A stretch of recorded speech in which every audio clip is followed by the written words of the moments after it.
Так, всем привет, с вами Михалыч. Хочу вам небольшой ролик сделать по поводу камина. Вот такой вот камин я сделал сам. Каминный портал, в принципе. То есть вот этот вот размерчик, это если вы захотите делать, то будете подбирать под, скажем так, вставку. Это стандартная вставка на 60 сантиметров. Вот вертикально. Есть горизонтальные, маленькие, там разного размера. Ну, я хотел сначала сделать как раз подставку каминную. Вот. Но впоследствии подумал, что слишком это уже банально. Он не функционален практически, ну как обогреватель его там. Ну, раз включишь, два включишь, и потом надоест вся эта история. Вот. Я решил здесь сделать вот такой вот портальчик. Вот смотрите. Мне кажется, очень интересно получилось. Великолепный, красивый ангелочек.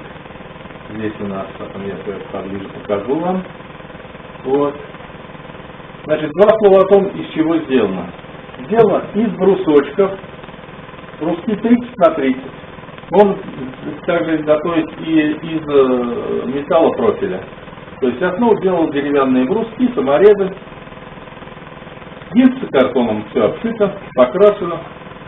Вот эти вот кирпичики, это не что иное, как напиленные обычной ножовкой газосиликат. Газосиликатные блоки, вот такие вот они.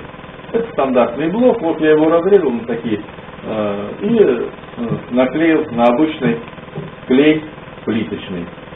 Вот. Получается такая немножко шершавая, ну, похожая чем-то на кирпич. Кладочка, да? Вот. Но оформление может быть совершенно любое, там и декоративной какой-то плиточкой можно отделать. Вот это вот все вот это вот то, коричневое. И это обыкновенный наличник, вот, деревянный. То есть он запилен, поставлен тут на саморезы, приклеен, покрашен. Все. То есть сложности, я думаю, в изготовлении подобного портала нет никакой. Здесь положена плитка, сверху тоже положена плитка, то есть где телевизор стоит, там все вот такие вот дела. Здесь также, вот, если видно, есть место под дрова. Если есть желание оформить это действительно как камин, то все причиндалы для этого есть. Можно повесить здесь те же самые черешки там и прочие щипцы, каминные, все принадлежности. И будет тоже достаточно интересно. Но меня устраивает вот такой вот новогодний вариант. Ну вот. Если есть вопросы, задавайте. Кому интересно, подписывайтесь на мой канал. Да, хотел показать поближе ангелочка. Давайте сейчас посмотрим. Смотрите, какая прелесть. Всем всего доброго. Спасибо.